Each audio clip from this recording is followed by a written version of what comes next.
नौवीं गणित में हमने चैप्टर 2 स्टार्ट किया था और 2.1 पढ़ी थी। परिभाषाओं के बारे में, गुणांकों के बारे में, बहुपद के कितने प्रकार होते हैं, कैसे बहुपद हम पहचानेंगे, ये हमने सीखा। आज हम बहुपद के मान निकालना सीखेंगे, लेकिन कैसे, उसने खुद ने कहा है कि बहुपद 5x - 4x² + 3 के मान ज्ञात कीजिए। लेकिन कब? दो कंडीशन दी है, दो सवाल दिए हैं इसके अंदर। पहले सवाल में कहा है x = 0 पर और दूसरे में कहा है x = 1 पर। तो हम पहला क्वेश्चन करते हैं।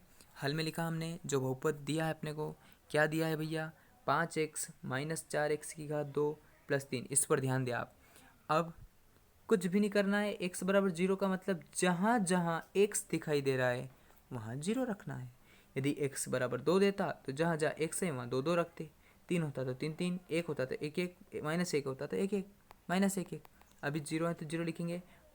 x = 0 रखने पर ये 5 लिखा, गुणित लगाया, x का मान 0 है तो x की जगह 0 लिखा, माइनस लगाया, फिर 4, फिर x आया तो 0⁻2 क्योंकि x की घात 2 है, और फिर आखिरी में प्लस का 3 लिखा। इसके बाद हमें क्या करना है?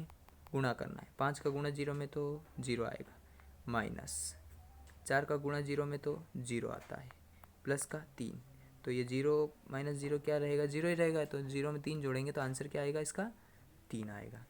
तो ऐसे इस प्रकार से करना है। आप एक बात हमेशा ध्यान रखें कि जब भी 0 का किसी में गुणा करते हैं तो आंसर उसका 0 ही आता है। ठीक है।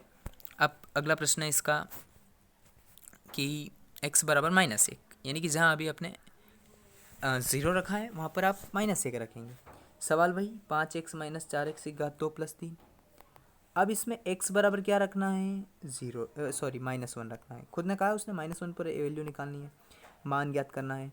तो 5 ऐसा कैसा, x की जगह माइनस वाली संख्या इसलिए कोष्टक में -1 लिखेंगे यहाँ पर, फिर माइनस का चिन्ह, फिर 4, फिर x की घात 2 है तो x की जगह -1/2, फिर आखिरी में प्लस का 3।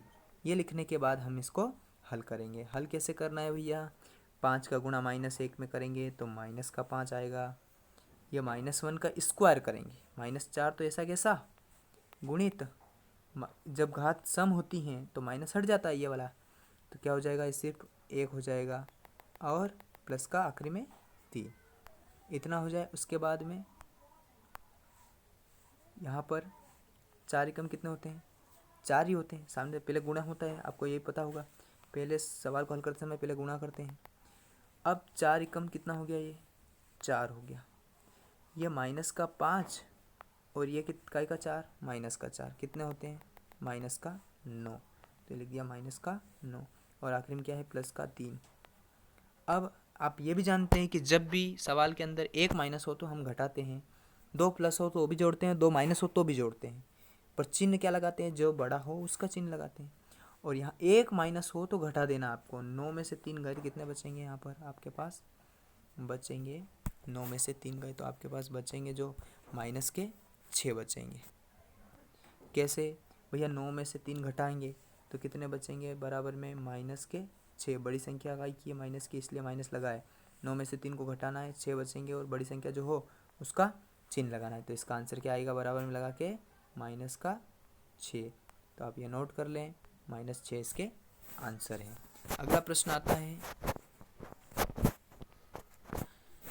आपका तीसरा। x बराबर रखना है अब आपको 2।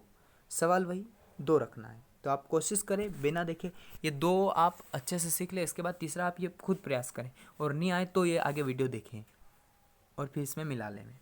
प्रश्न तो वही 5x - 4x² + 3 है। यह करने के बाद में हम इसमें मान रखेंगे x = 2। हमने पहले x = 0 के लिए हल किया, फिर x = -1 के लिए हल किया, और अब कर रहे हैं x = 2 के लिए। जहाँ x दिख रहा है वहाँ पर 2 रखना है।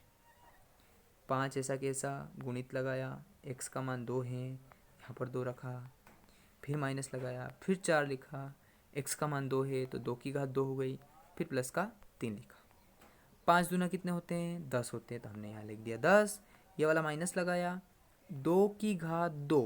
अब 2 की घात 2 मतलब 2 का 2 में गुणा करो तो 4 आते हैं, तो इसका आंसर आएगा 4। और 4 का गुणा 4 में करेंगे तो कितना आएंगे? 16 आएंगे।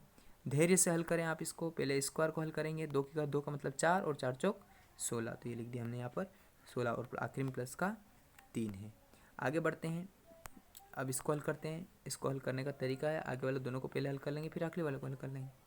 आगे वाले दोनों कौन, 10 माइनस 16, 10 माइनस 16 यानी कि 10, 16 में से 10 को घटा दे, एक माइनस दिख रहा है तो 6 बचेंगे, लेकिन 16 बड़े हैं तो माइनस के 6 और आखिरी में प्लस का 3, -6 + 3। फिर वही बात, क्या करेंगे हम, -6 + 3, इसका मतलब हमें 6 में से 3 को घटाने हैं तो 3 बचेंगे, बड़ी संख्या माइनस की तो माइनस थी, तो इसका आंसर आएगा -3। तो ये क्वेश्चन आपको कर लेने हैं अच्छे से, फिर कॉपी में नोट भी कर लेने हैं और इनकी प्रैक्टिस भी करनी है। कल इससे आगे हम अगले क्वेश्चन करेंगे।